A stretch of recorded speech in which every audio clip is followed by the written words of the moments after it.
Right now at 6, a 180 from the Multnomah County Sheriff when it comes to jailing people arrested under Portland's camping ban. This is a city ordinance, so this requires extended collaboration between the city and the county.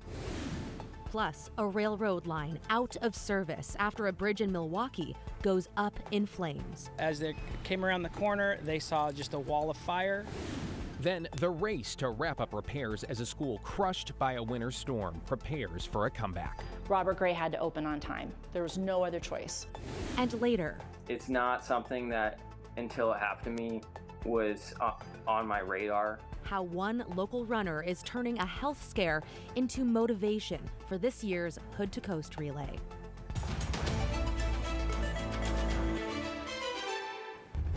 Well, a very good evening, everyone, and let's get right to breaking news in Vancouver, where police have arrested a man they say attempted to kidnap a child off a playground. Vancouver police confirms the man is now in custody. We are still working to get information, of course, like his name and charges from police. The attempted abduction happened Sunday afternoon at Leaser Crest Park's playground in the Vancouver Heights neighborhood. Surveillance video here from a nearby home shows a man police identified as the suspect get out of his car, walk out of frame. Investigators say he grabbed an 11-year-old on the playground and tried dragging her away. A witness told us she screamed and fought back, then the man took off. We'll update you when we learn more. Well, we are also following new developments this evening around Portland's camping ban, with the mayor and the Multnomah County Sheriff coming to an agreement of sorts when it comes to enforcement, including jail. Sheriff Nicole Morrissey O'Donnell previously said she wouldn't book anyone for violating the city ordinance, but now she's willing to book repeat offenders. They'd be detained for at least a few hours, and during that time, they'll again be offered shelter and services. The sheriff hopes those few hours will give people a time and place to accept help. I have seen where that has been productive, where removing someone from a specific situation, engaging with someone different, that they will access a service or resource that will put them on a better path forward out of homelessness. Though if they do not accept help, they won't necessarily stay in jail until their court date. In each case, the presiding judge will make that decision. Meanwhile, Portland police will be waiting on a more comprehensive plan from the city and sheriff's office. The sheriff will then reevaluate things after about 4 months. In your headlines, Vancouver police are looking for the person they say shot at several vehicles in a drive-by overnight. This was just before 11:30 near Fruit Valley Road and West 31st on the city's west side. Police say they recovered more than 50 shell casings. No one was hurt, and so far, no word on any suspects. Portland police have identified the man killed in a shooting over the weekend in southeast Portland's Buckman neighborhood. 45-year-old Donnie Calabaza was found dead near Washington Street and 9th Avenue late Sunday night. His family provided us with this photo. Police have not made any arrests, so if you have any information, give them a call. The person who set a century-plus-old downtown Portland church on fire has now been found guilty of arson, except for insanity. The 119-year-old Korean church near Southwest 10th and Clay burned early last year. Court documents indicate Nicolette Fay was also diagnosed with a mental health disorder. The judge today ordered her sent to the Oregon State Hospital under custody and treatment for up to 20 years. One of Portland's most prolific taggers will be put in prison after reaching a plea deal with prosecutors. 28-year-old Jerry Mijangos, who goes by the tag KASR, yesterday he agreed to a 2.5-year prison term in exchange for pleading guilty to 4 counts of criminal mischief. It marks the first prison sentence under the city's crackdown on graffiti.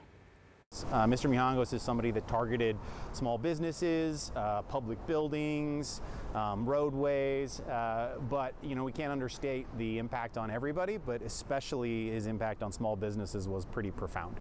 Per the plea deal, Mijangos was credited for time served and will be eligible for time off when it comes to good behavior. We'll hear much more about the city's anti-graffiti efforts coming up at 6:30 on The Story.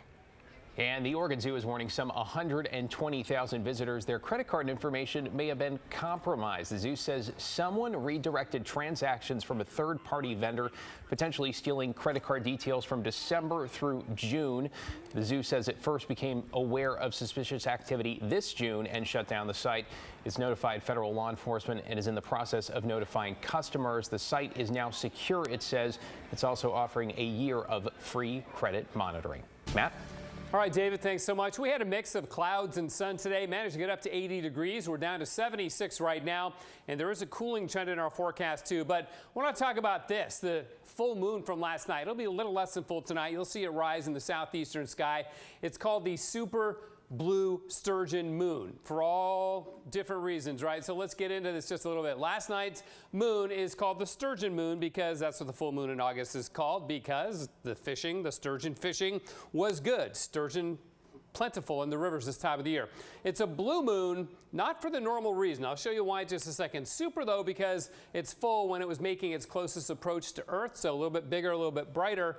And the one coming up next month will be even bigger and brighter than this. But let's talk about the blue moon, do a little blue moon breakdown for you, right? This is not the conventional definition of a blue moon. That's the second of two full moons in the same month. This was not that. However, what this is the third full moon during the summer. Summer began on June 20th. We had a full moon the next day, full moon in July. This is the third of our 4 summer full moons because the next one happens on September 17th, 5 days before the beginning of fall. So that's why this one is called a blue moon. Hey, we get showers beginning tomorrow afternoon and possible thunderstorms on Friday. Warmer and drier again beginning on Sunday. Tomorrow, though, a lot of dry time, mainly just cloudy and about 75. More on the incoming rain in a bit, guys. Yeah, it sounds like a little bit of everything on the way. Thank you, Matt. Now at 6, a rail line on the south side of the Portland Metro is shut down after a fire broke out around a train trestle early this morning. This was near Milwaukee, and thankfully no one was injured and no homes were damaged. Blair Best is live on the east side of the Lake Oswego rail bridge where this all started. Blair.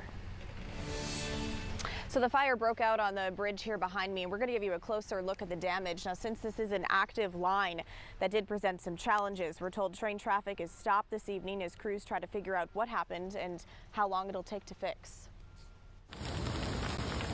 Dramatic video shows a Milwaukee train trestle in flames. Fire crews responded around 2:40 Tuesday morning. As they came around the corner, they saw just a wall of fire that starts where the charring is and continues to where the charring ends. It took firefighters 10 minutes to put out the flames. KGW drone video shows what's left of the trestle. Look closely, you can see where part of the railroad tracks snapped, forcing fire crews to brace for the worst. The sound that it made caused some concern that maybe there was going to be a collapse. They were just scattered everywhere. Dennis Nolan lives on the north side of the tracks. We got up this morning and we smelled a lot of smoke in the air, and we were walking around our front yard and we noticed these big pieces of ash. There were no reported injuries or major damage to surrounding homes, but ash covers parts of the neighborhood. That tells you how serious this fire was, with big pieces like this coming off. Trains are no longer crossing these tracks as the railroad company inspects the structure. Who knows what happened, but you would think they'd do something more to prevent this in the future from happening. Now, the railroad company tells us that there was a fire pit found underneath the bridge, which could have caused all of this. But again, that is still under investigation. In the meantime, we're told there is another way for trains to get across the river. Back to you. Yeah, glad firefighters were able to put that fire out quickly. Thank you, Blair. A Portland middle school heavily damaged in January's winter storm will welcome students back for the first time next week. Kevin Haskins went to check out the changes. The sign says it all. First day of school next Wednesday. It's been 8 months since students have stepped foot inside these doors here at Robert Gray Middle School after a frozen pipe burst, wreaking havoc on the 72-year-old school. And now we're entering the prime time of the renovation. Principal Lisa Newland walked us through the halls today of Robert Gray Middle School. The storm in January had the greatest impact in this room. Just take a look at this video shared by Portland Public Schools of the same room. The frigid temperatures of the January storm burst a pipe in the ceiling and destroyed multiple areas of the school. This room houses 8th grade language arts. It now has a new ceiling, new drywall, new flooring, and lights. It's the same throughout the school, and instead of just repairing the damage, the look in some hallways has been updated. Same with the bathrooms. Some of the classrooms have new desks and chairs, new projectors and screens. But along with the new, we saw a time capsule of the day the students were last inside. January 12th, 2024, still written on the whiteboards.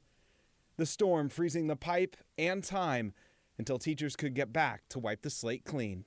To see the building being impacted has had a personal impact for me, for sure. It's our home away from home. Teachers make this a space where they want kids to feel welcome and safe, and we have to kind of rebuild that again because it's very stark. We're ready to put the finishing touches on. Students at Markham Elementary aren't as lucky. Their school was also heavily damaged in the ice storm, and the district says it won't be ready to go until after the new year. In the meantime, students at Markham will attend Jackson Middle School, just like the students here at Robert Gray did, until it was ready. I'm Devin Haskins, KGW News.